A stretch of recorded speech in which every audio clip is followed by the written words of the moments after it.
Welcome to the program, Global Weekly News, serial number 105. Comrades, first we go to Lebanon. The Lebanon government and airport authorities strongly rejected a report published on June 23 by the British daily The Telegraph, which accused Lebanese resistance group Hezbollah of storing deadly Iranian weapons at the Beirut airport. The Lebanese government also announced that it would file a lawsuit against the newspaper for publishing the story without any credible source or evidence. A statement issued by the Air Transport Union in Lebanon claimed the report is completely unfounded and aimed at endangering Beirut airport and its civilian workers as well as travelers to and from it, all of whom are civilians. On 24th June, several foreign journalists and ambassadors paid a visit to Beirut airport to debunk the claims made by Telegraph.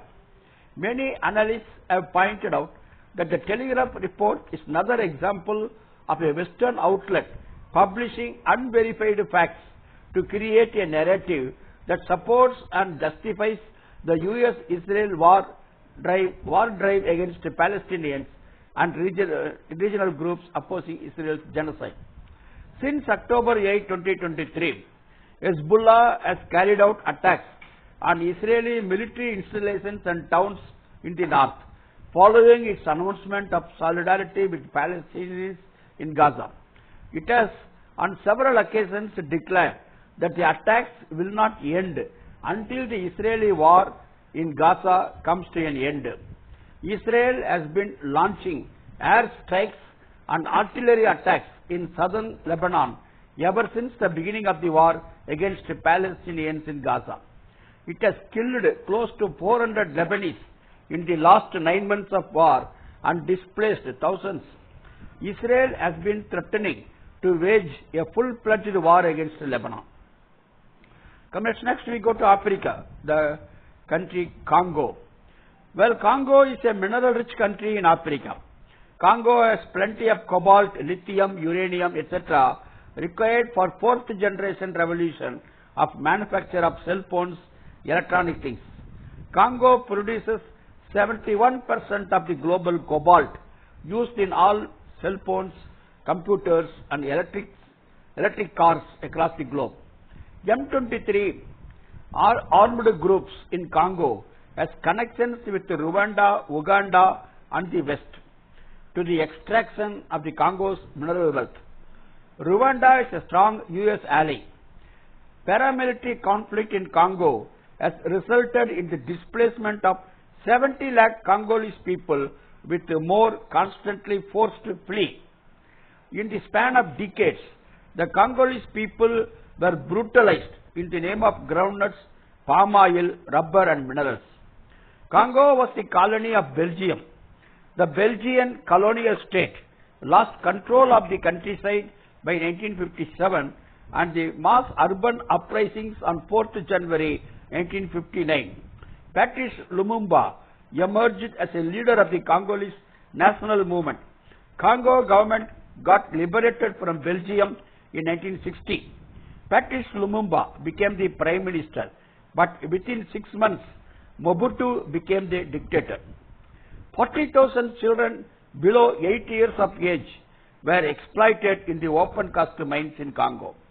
Young Congolese activists wanted to end such exploitation and extraction of minerals by foreign companies. They highlighted 8 categories to building a path towards freedom. They are: first, Congolese land must be protected and used with the best interests of the Congolese people in mind. Second, developing economic autonomy, society. Congolese resources must be controlled by the Congolese people with the aim of strengthening society and resisting the pressure of international financial institutions. 3. Social justice and dignity. Reintroducing a culture of respect for human rights by upholding principles of equality. Just governance to be promoted in accordance with the Constitution and the legitimate expectations of the people. Embrace self-sacrifice to further community aims. Fourth, critical thinking. Education system must teach comprehensive knowledge systems based on scientific thinking that includes valuable contributions from African societies, past and present. 5.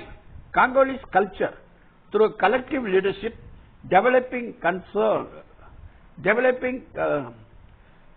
common values based on inclusive decision making to reform Congo's culture. 6. Protection of human rights on the basis of equality. 7.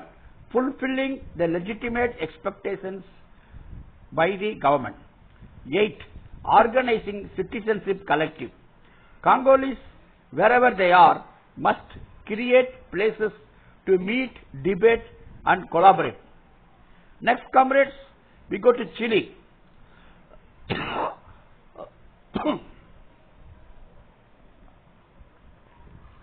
26th June is the birthday of former socialist Chilean president Salvador Allende. In the world, Salvador Allende was the first time as a Marxist he was elected as president. He became the president through election. Although he was president for a short period, he managed to change the face of Chile, nationalizing copper and creating massive social change by redistributing wealth and developing robust social programs to guarantee fundamental rights to the people. Salvador Allende was overthrown by a US-backed military coup led by Augusto Pinochet on September 11, 1973. Pinochet's coup destroyed Allende's government and the structure of liberal democracy in Chile. Allende died with a machine gun in his hands, defending his attempt to build socialism against the power of the US and the forces of reactionaries in Chile. Allende was born on 26th June 1908 and died on 11th September 1973. Pinochet's dictatorship came to an end in 1989 and Chile returned to democratic path. Look at the quotations of Allende. Quote, "Only an organized and conscious people can bring about a different kind of society." Next, comrades, Bolivia, South American country. Bolivian President Luis Arce and Evo Morales, former president as well as the president of Movement for Socialism, that party, have both raised the alarms about a possible coup underway in Bolivia. Members of the Bolivian armed forces have irregularly mobilized in the center of the capital, La Paz, on June 26th.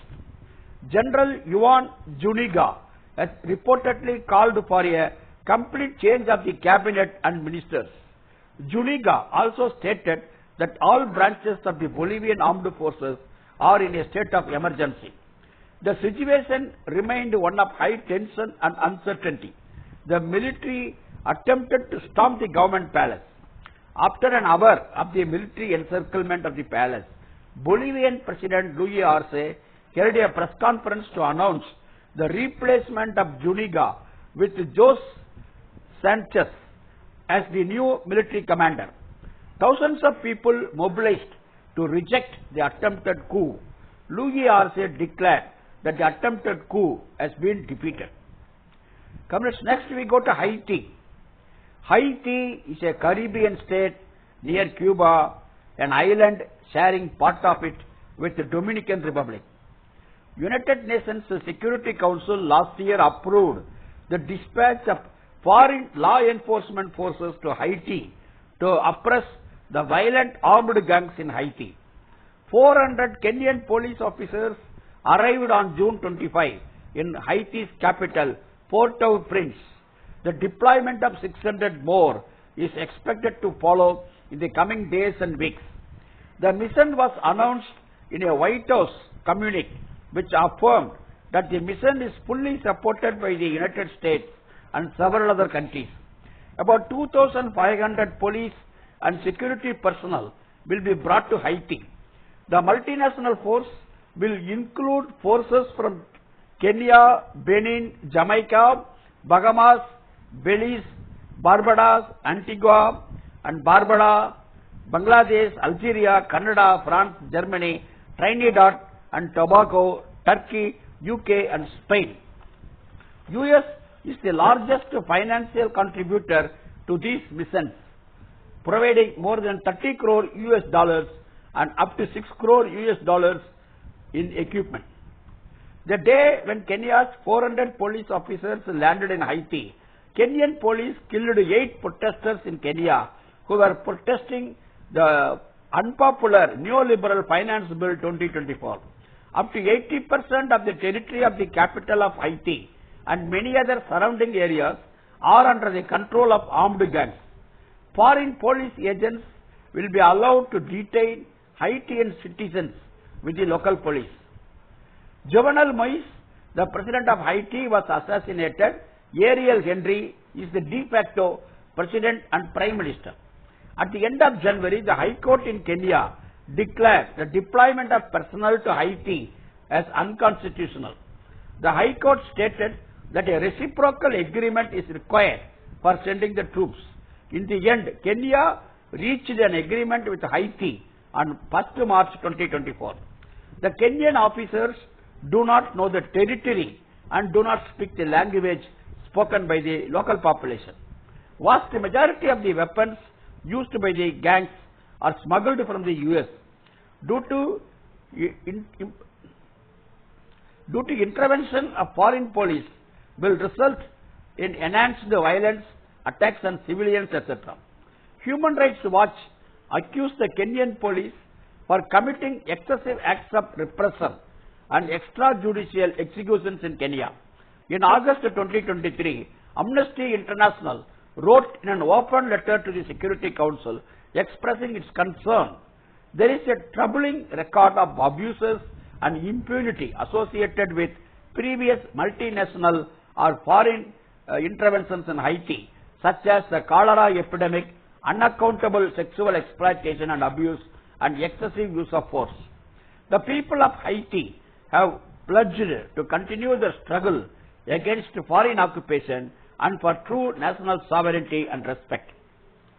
Comrades, there is a prisoner in US who is almost completing 50 years in prison. Leonard Peltier, 50 years in US prison.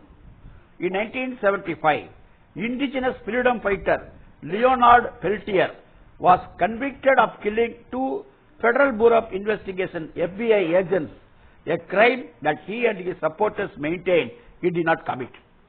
Activists eagerly await the decision from Peltier's parole hearing coming out by July 11th as the struggle to free the longest held political prisoner in the US continues.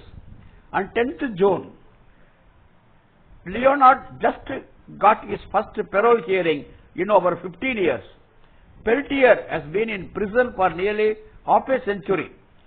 Leonard Peltier is an indigenous activist who organized in the American Indian movement, which at the end of 1960s and beginning of 1970s waged militant campaigns demanding that the US government respect indigenous people's human rights and land rights.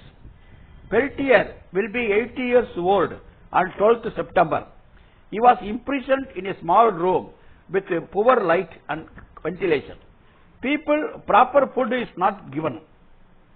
Proper food is not given to him. His supporters demand his release so that he can meet his great-grandchildren. Next, comrades, we go to the African country Kenya again. The Kenyan people have scored an important victory.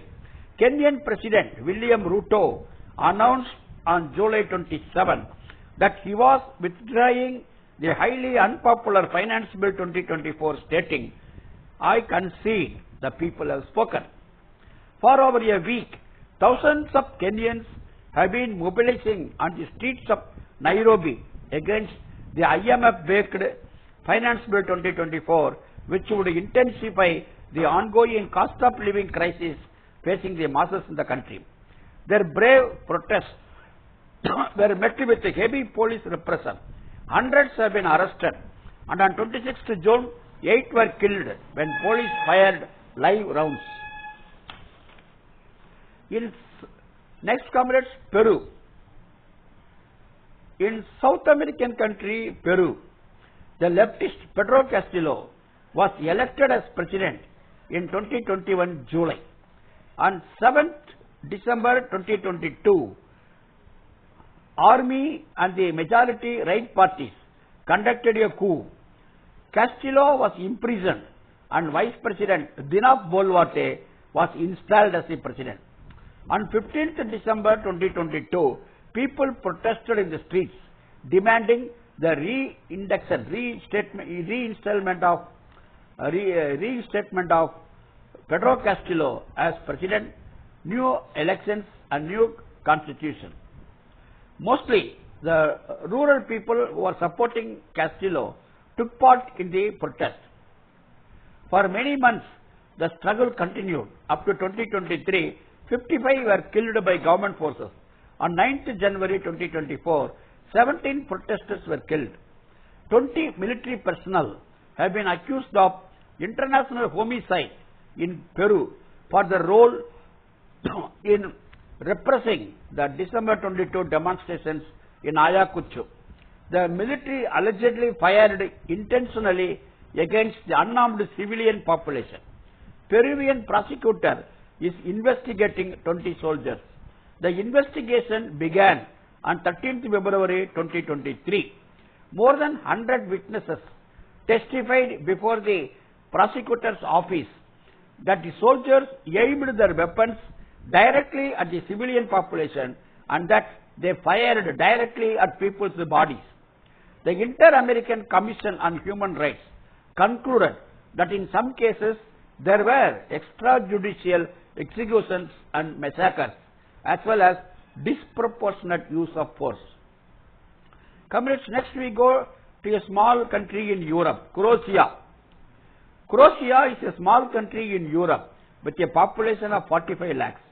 Members of the Trade Union of Education, Media and Culture at the public kindergarten in Beograd, Croatia, have entered the 8th week of a strike, a record in this sector.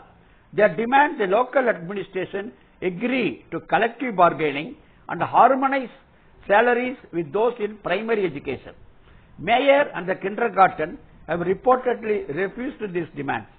Initially, striking workers were confined to single room and forbidden outside contacts. The union president was denied permission to meet the striking workers. The kindergarten management attempted to use parents to break the strike. Mayor threatened to privatize the kindergarten if the strike continued, which would lead to higher costs for parents and worse conditions for workers. Lastly, comrades, we have a happy news. Julian Assange is finally free and is in already Australia, his homeland. The Australian journalist, the founder of WikiLeaks Media, exposed the US war crimes in Afghanistan and Iraq. Due to US pressures, Assange, who took asylum in Ecuadorian embassy in London, was arrested and put in high security Belmarsh prison in London in 2019, 5 years before. Assange gained his freedom after agreeing to plead guilty to conspiracy to obtain and disclose national defense information. For the past decade, millions of people have joined the movement to call for an end to the harassment and persecution of Julian Assange. This is a people's victory. Julian Assange was released on June 24 and he was flown to the Mariana Islands where the hearing took place. He appeared in court in the city of Saipan on June 26 where the agreement was formalized. Julian Assange landed in Canberra, the capital of Australia, on 26th June. That's all this program, Global Weekly News 105. See you next week. Thank you, comrades. Wassalam.